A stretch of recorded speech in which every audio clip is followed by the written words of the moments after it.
کبھی آپ نے سوچا ہے کہ اگر مکہ کی تنگ گلیوں میں اس رات دشمن اپنے ارادے میں کامیاب ہو جاتا تو تاریخ کا رخ کیا ہوتا؟ ہر طرف خاموشی تھی، مگر اس خاموشی کے پیچھے ایک طوفان چھپا ہوا تھا۔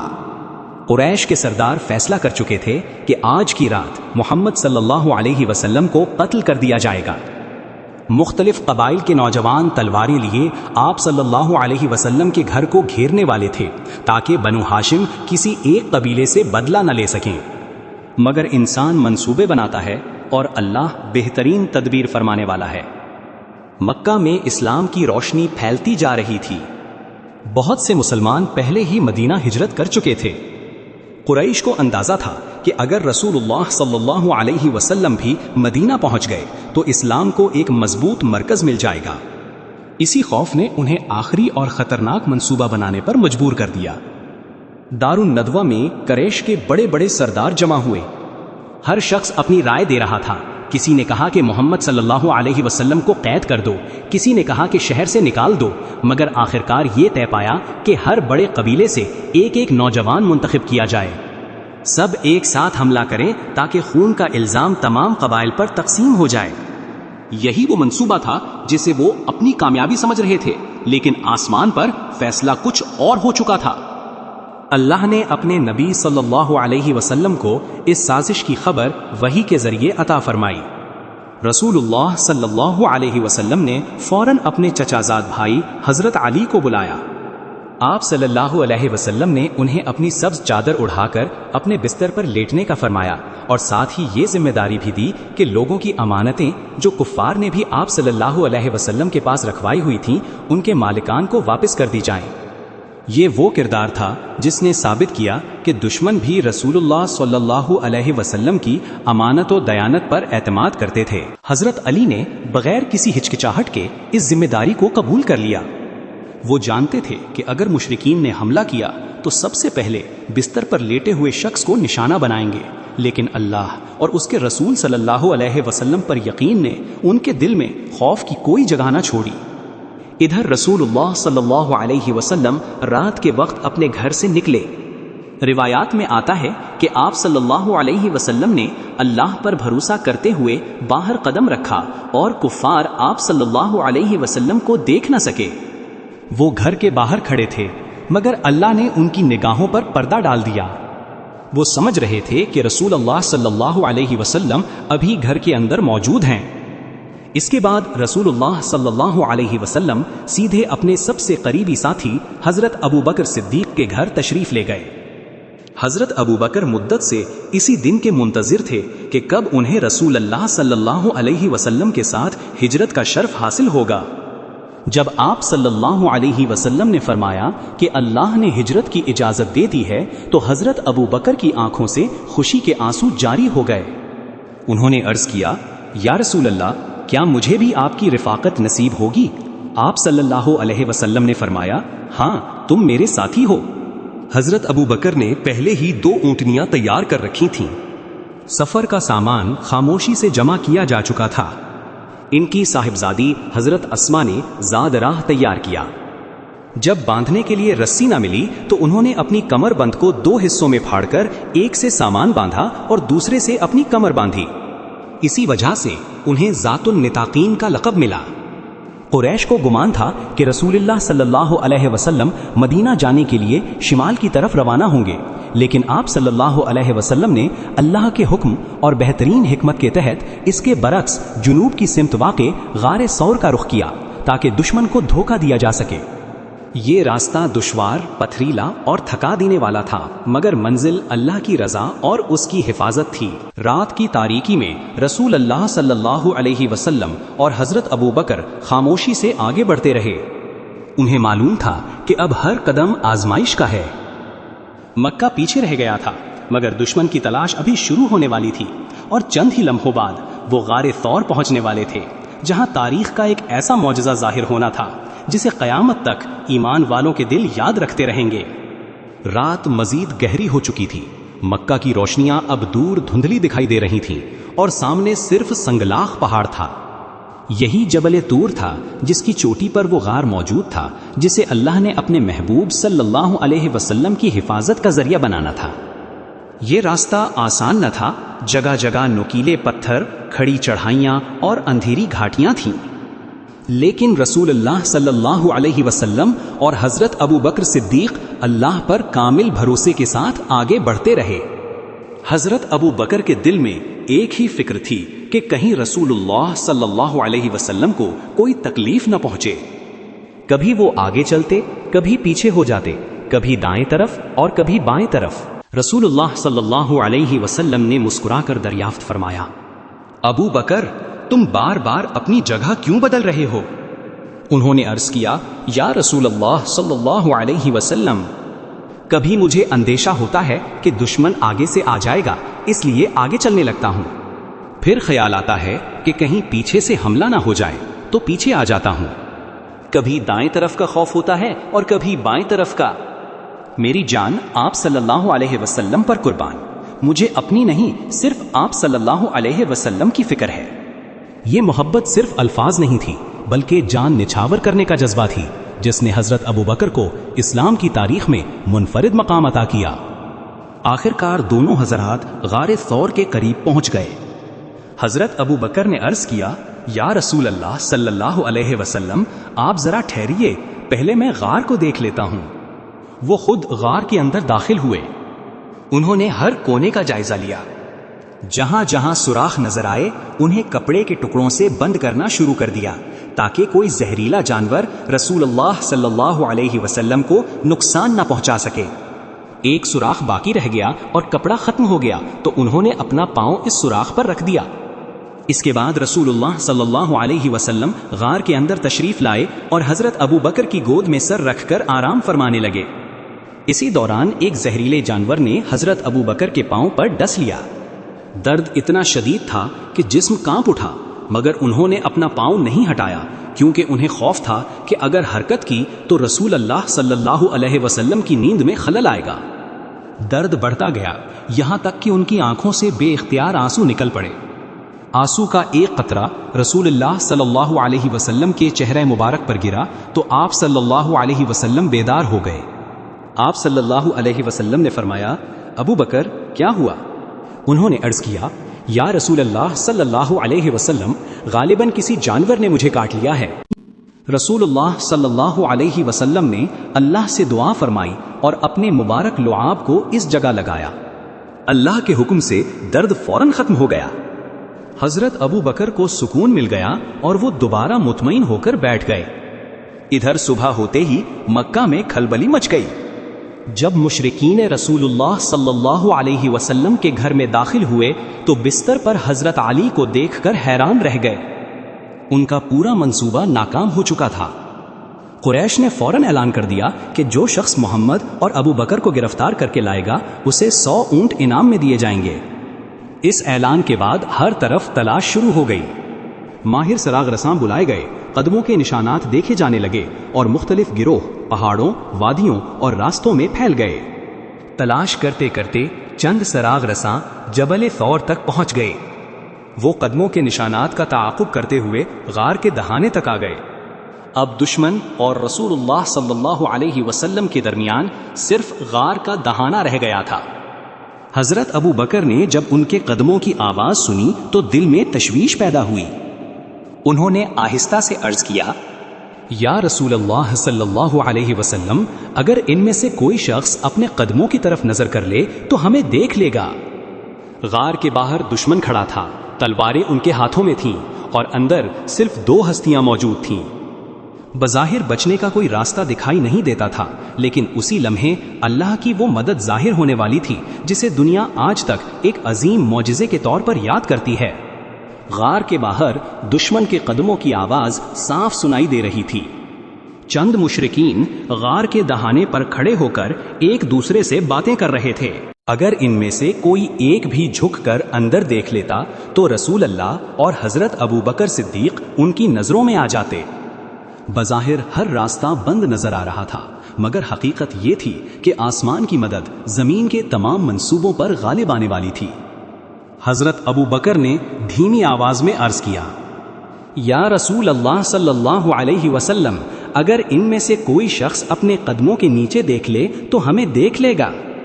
اس موقع پر رسول اللہ صلی اللہ علیہ وسلم نے نہ گھبراہٹ ظاہر کی نہ پریشانی۔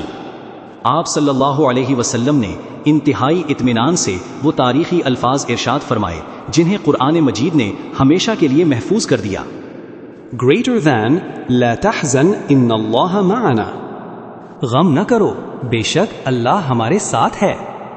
یہ صرف حضرت ابو بکر کو تسلی نہیں تھی بلکہ قیامت تک ہر مومن کے لیے یہ پیغام تھا کہ جب اللہ کی مدد شامل حال ہو تو بڑے سے بڑا خطرہ بھی بے بس ہو جاتا ہے۔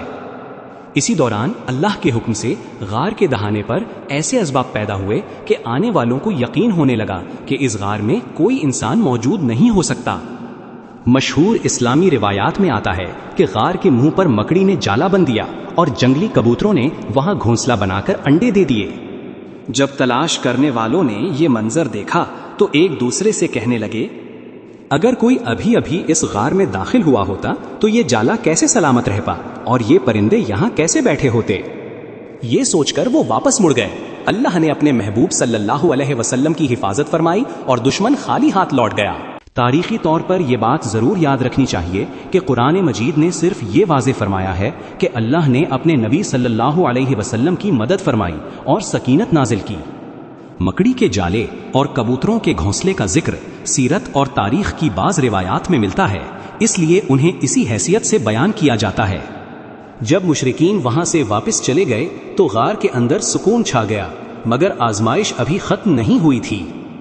رسول اللہ صلی اللہ علیہ وسلم اور حضرت ابو بکر نے 3 دن اسی غار میں قیام فرمایا تاکہ تلاش کا شور ٹھنڈا ہو جائے۔ ان 3 دنوں میں حضرت عبداللہ بن ابو بکر دن بھر مکہ میں رہتے، قریش کی خبریں معلوم کرتے اور رات کے وقت غار میں آ کر رسول اللہ صلی اللہ علیہ وسلم کو تمام حالات سے آگاہ کرتے۔ دوسری طرف حضرت عامر بن فہیرہ بکریاں چرا کر اسی راستے سے گزرتے تاکہ قدموں کے نشانات مٹ جائیں اور دودھ بھی پہنچ جائے۔ حضرت اسما خاموشی کے ساتھ کھانے پینے کا سامان پہنچاتی۔ اس طرح ہر شخص اپنی ذمہ داری پوری کر رہا تھا اور پوری منصوبہ بندی انتہائی احتیاط سے جاری تھی۔ قریش مسلسل تلاش میں تھے، سو اونٹوں کے انعام نے بہت سے لوگوں کو لالچ میں ڈال دیا تھا۔ ہر شخص چاہتا تھا کہ وہ رسول اللہ صلی اللہ علیہ وسلم کو تلاش کر کے یہ انعام حاصل کرے، مگر اللہ کی حفاظت کے سامنے نہ انعام کی لالچ کام آئی، نہ تلواروں کی طاقت اور نہ ہی ماہر سراغ رساں اپنی منزل تک پہنچ سکے۔ 3 دن مکمل ہونے کے بعد وہ وقت آ پہنچا جب مدینہ کی طرف اصل سفر شروع ہونا تھا۔ راستہ طویل بھی تھا، خطرناک بھی، اور دشمن اب بھی ہر طرف موجود تھا، لیکن رسول اللہ صلی اللہ علیہ وسلم کو اپنے رب کے وعدے پر کامل یقین تھا، اور یہی یقین انہیں غار ثور سے نکال کر تاریخ کے عظیم ترین سفر کی طرف لے جا رہا تھا۔ 3 دن مکمل ہونے کے بعد غار ثور کی خاموشی ختم ہونے لگی۔ اب وقت آ گیا تھا کہ رسول اللہ صلی اللہ علیہ وسلم اور حضرت ابو بکر صدیق مدینہ منورہ کی طرف اپنے سفر کا آغاز کریں۔ قریش کی تلاش اگرچہ کچھ کم ہو چکی تھی، لیکن خطرہ اب بھی باقی تھا۔ ہر راستے پر نظر رکھی جا رہی تھی اور 100 اونٹوں کے انعام کی لالچ بہت سے لوگوں کو تلاش پر آمادہ کر رہی تھی۔ اسی لیے پہلے سے طے شدہ منصوبے کے مطابق ایک ماہر اور قابل اعتماد رہنما عبداللہ بن ارقط مقررہ وقت پر غار کے قریب پہنچ گیا۔ اگرچہ وہ اس وقت مسلمان نہیں تھا، لیکن اپنی امانت داری اور راستوں کے علم کی وجہ سے اس پر اعتماد کیا گیا۔ وہ دونوں اونٹنیاں بھی ساتھ لایا جو حضرت ابو بکر نے پہلے سے تیار کر رکھی تھی۔ حضرت ابو بکر نے عرض کیا، یا رسول اللہ صلی اللہ علیہ وسلم، یہ اونٹنی میں نے خاص آپ کے لیے تیار کی ہے، آپ اسے قبول فرما لیجئے۔ رسول اللہ صلی اللہ علیہ وسلم نے فرمایا، میں اسے قیمت ادا کر کے لوں گا۔ چنانچہ آپ صلی اللہ علیہ وسلم نے اس کی قیمت ادا کی۔ یہ اسلام کی اس عظیم تعلیم کا عملی نمونہ تھا کہ دوسروں کا مال بلا عوض نہیں لیا جاتا، خواہ دینے والا اپنا سب سے قریبی ساتھی ہی کیوں نہ ہو۔ اس کے بعد قافلہ روانہ ہوا۔ اس سفر میں رسول اللہ صلی اللہ علیہ وسلم، حضرت ابو بکر صدیق، حضرت عامر بن فہیرہ اور رہنما عبداللہ بن ارقط شامل تھے۔ انہوں نے عام شاہراہ چھوڑ کر ساحلی اور کم استعمال ہونے والا راستہ اختیار کیا تاکہ دشمن کی نظروں سے محفوظ رہ سکیں۔ ادھر قریش کی تلاش ابھی ختم نہیں ہوئی تھی۔ مختلف گروہ وادیوں اور پہاڑوں میں گھوم رہے تھے۔ انہی دنوں سراقہ بن مالک کو اطلاع ملی کہ چند مسافر اس سمت جا رہے ہیں۔ اسے فوراً 100 اونٹوں کا انعام یاد آیا۔ اس نے سوچا کہ اگر وہ انہیں گرفتار کر لے تو عرب بر میں اس کا نام ہو جائے گا۔ سراقہ نے چالاکی سے مجلس میں موجود لوگوں سے کہا، نہیں، وہ لوگ نہیں ہو سکتے جنہیں تم نے دیکھا ہے۔ وہ نہیں چاہتا تھا کہ کوئی اور اس کے ساتھ شریک ہو۔ جب لوگ اپنی مصروفیات میں لگ گئے تو وہ خاموشی سے اپنے گھر گیا، اپنا نیزہ لیا، گھوڑے پر سوار ہوا اور تنہا ان مسافروں کا تعاقب کرنے نکل پڑا۔ کچھ ہی دیر بعد اسے دور سے قافلہ دکھائی دینے لگا۔ اس نے اپنے گھوڑے کو تیز دوڑایا تاکہ جلد از جلد رسول اللہ صلی اللہ علیہ وسلم تک پہنچ جائے۔ اسے یقین تھا کہ اب کامیابی صرف چند لمحوں کی دوری پر ہے، لیکن جیسے ہی وہ قریب پہنچا، اچانک اس کے گھوڑے کے اگلے پاؤں زمین میں دھنس گئے اور وہ خود نیچے گر پڑا۔ اس نے خود کو سنبھالا، دوبارہ گھوڑے پر سوار ہوا اور پھر پوری رفتار سے آگے بڑھا۔ چند قدم ہی چلا تھا کہ دوبارہ گھوڑا بری طرح لڑکھڑایا اور زمین میں دھنس گیا۔ اب سراقہ حیران ہو گیا۔ وہ ایک ماہر سوار تھا، اس کا گھوڑا بھی مضبوط تھا، پھر ایسا بار بار کیوں ہو رہا تھا؟ اس نے تیسری مرتبہ کوشش کی، لیکن اس بار بھی وہی ہوا۔ گھوڑا آگے بڑھنے کے بجائے رک گیا، اس کے پاؤں زمین میں دھس گئے اور سراقہ پر واضح ہو گیا کہ کوئی غیر معمولی بات ہے۔ اس کے دل میں خوف پیدا ہو گیا۔ اسے احساس ہونے لگا کہ جس شخصیت کا وہ تعاقب کر رہا ہے وہ اللہ کے محفوظ بندے ہیں۔ یہیں سے سراقہ کے دل کی کیفیت بدلنے لگی۔ وہ دشمن بن کر نکلا تھا، لیکن اب اس کے دل میں خوف اور احترام دونوں پیدا ہو چکے تھے، اور اگلے ہی لمحے رسول اللہ صلی اللہ علیہ وسلم کے ساتھ اس کی ایسی گفتگو ہونے والی تھی جس نے اس کی پوری زندگی کا رخ بدل دیا۔ سراقہ بن مالک نے جب تیسری مرتبہ اپنے گھوڑے کو گرتے دیکھا تو اس کے دل سے غرور نکل گیا۔ اسے یقین ہو گیا کہ یہ کوئی معمولی قافلہ نہیں بلکہ اللہ کی خاص حفاظت میں ہے۔ اس نے دور ہی سے آواز دی، محمد صلی اللہ علیہ وسلم، میں آپ سے امان چاہتا ہوں، مجھے کوئی نقصان نہ پہنچایا جائے۔ رسول اللہ صلی اللہ علیہ وسلم نے حضرت ابو بکر سے فرمایا کہ اسے آنے دیں۔ سراقہ آہستہ آہستہ قریب آیا۔ اب اس کے چہرے پر دشمنی نہیں بلکہ حیرت اور خوف تھا۔ اس نے عرض کیا، میں آپ کو گرفتار کرنے کے ارادے سے آیا تھا، لیکن جو کچھ میرے ساتھ ہوا اس کے بعد مجھے یقین ہو گیا کہ اللہ آپ کی حفاظت فرما رہا ہے۔ میں وعدہ کرتا ہوں کہ آپ کا راز کسی پر ظاہر نہیں کروں گا، بلکہ جو لوگ آپ کی تلاش میں آئیں گے میں انہیں دوسری سمت بھیج دوں گا۔ رسول اللہ صلی اللہ علیہ وسلم نے اس کی بات قبول فرمائی۔ پھر رسول اللہ صلی اللہ علیہ وسلم نے سراقہ سے ایسا جملہ فرمایا جسے سن کر وہ خود بھی حیران رہ گیا۔ آپ صلی اللہ علیہ وسلم نے فرمایا، سراقہ، اس وقت تمہاری کیا کیفیت ہوگی جب تم فارس کے بادشاہ کسری کے کنگن پہنو گے؟ یہ سن کر سراقہ حیرت میں ڈوب گیا۔ اس وقت رسول اللہ صلی اللہ علیہ وسلم اپنے وطن سے ہجرت کر رہے تھے۔ دشمن ہر طرف موجود تھے اور مسلمانوں کے پاس نہ حکومت تھی نہ خزانے۔ ایسے حالات میں فارس جیسی عظیم سلطنت کے بادشاہ کے کنگنوں کی بات بظاہر ناقابل یقین محسوس ہوتی تھی۔ سراقہ نے یہ بات اپنے دل میں محفوظ کر لی اور واپس لوٹ گیا۔ اس نے اپنا وعدہ پورا کیا۔ راستے میں جو لوگ رسول اللہ صلی اللہ علیہ وسلم کی تلاش میں ملتے وہ انہیں دوسری سمت بھیج دیتا۔ یوں اللہ نے ایک سابق دشمن کو بھی اپنے نبی صلی اللہ علیہ وسلم کی حفاظت کا ذریعہ بنا دیا۔ قافلہ مسلسل سفر کرتا رہا۔ کئی دنوں کی مسافت کے بعد رسول اللہ صلی اللہ علیہ وسلم قباء کے مقام پر پہنچے، جہاں اہل مدینہ بے چینی سے آپ صلی اللہ علیہ وسلم کا انتظار کر رہے تھے۔ ہر صبح وہ شہر سے باہر نکل آتے اور دوپہر کی گرمی تک راستہ دیکھتے رہتے، پھر واپس چلے جاتے۔ ایک دن ایک شخص نے دور سے قافلے کو آتے دیکھا۔ اس نے بلند آواز سے پکارا، اے اہل مدینہ، جن کا تم انتظار کر رہے تھے وہ آ گئے۔ یہ آواز سنتے ہی پورا مدینہ خوشی سے جھوم اٹھا۔ مرد، عورتیں اور بچے سب استقبال کے لیے نکل آئے۔ ہر چہرے پر خوشی تھی، ہر زبان پر درود تھا اور ہر دل اپنے محبوب نبی صلی اللہ علیہ وسلم کی زیارت کے لیے بےتاب تھا۔ رسول اللہ صلی اللہ علیہ وسلم پہلے قباء میں چند روز قیام پذیر ہوئے، جہاں اسلام کی پہلی مسجد قباء کی بنیاد رکھی گئی۔ اس کے بعد آپ صلی اللہ علیہ وسلم اپنی اونٹنی پر سوار ہو کر مدینہ کی طرف روانہ ہوئے۔ لوگ عرض کرتے، یا رسول اللہ صلی اللہ علیہ وسلم، ہمارے گھر تشریف لائیے۔ لیکن آپ صلی اللہ علیہ وسلم فرماتے، اونٹنی کو چھوڑ دو، یہ اللہ کے حکم سے چل رہی ہے۔ آخرکار اونٹنی اس جگہ آ کر بیٹھ گئی جہاں بعد میں مسجد نبوی تعمیر ہوئی، اور اسی کے قریب رسول اللہ صلی اللہ علیہ وسلم نے قیام فرمایا۔ یوں ہجرت کا وہ عظیم سفر جو مکہ کی رات، غار ثور، دشمنوں کے محاصرے اور اللہ کی غیبی مدد سے شروع ہوا تھا، مدینہ میں امن، ایمان اور اسلامی ریاست کے آغاز پر مکمل ہوا۔ اللہ نے اپنے اس وعدے کو سچا کر دکھایا کہ بے شک اللہ اپنے رسول کی حفاظت فرمانے والا ہے۔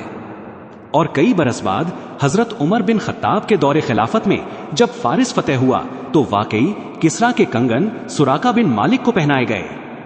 اس طرح رسول اللہ صلی اللہ علیہ وسلم کی پیشگوئی لفظ بلفظ پوری ہوئی، اور سراقہ کی آنکھوں نے اپنی زندگی میں وہ منظر دیکھ لیا جس کا تصور بھی اس نے غار ثور کے سفر کے دوران نہیں کیا تھا۔ اگر آپ کو یہ واقعہ پسند آیا ہو تو اس کو اپنے دوستوں تک ضرور شیئر کریں تاکہ وہ بھی اس سے ایمان کو تازہ کر سکیں۔